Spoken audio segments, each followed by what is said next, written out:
Nakamata ko ganyang buntag ug sayo tungod kay naglalis man ning akong mga apo mahitungod aning ABS-CBN ko no nasarado naman ning ABS-CBN.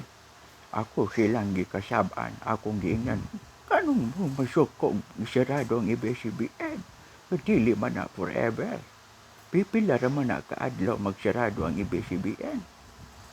Kami kani adto wala ginang TV o kining radyo pero ganong dapat mamisingani nga pangidaron. Sige lang, pasabot lang na sige lang mo atupang anang TV. Sumala pas mga balaod, kung unsay nas balaod, sige largas balaod. Amo bitong silingan.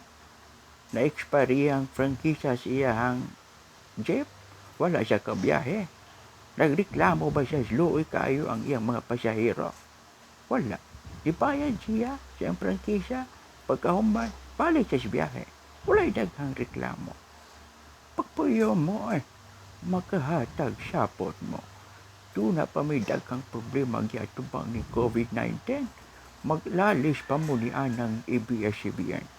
Nay daghang TV diya, nay daghang channel kanaw sa tanawa. Ug dili ana, ba na inyong mga Biblia, mag-ampo ta. Sige lang atubangan ng TV. Kuno ba mo gatanaw ng ABS-CBN? Napulos ki drama man inyong gitanaw. Sige na, kipamudalan pat na akong mga apo.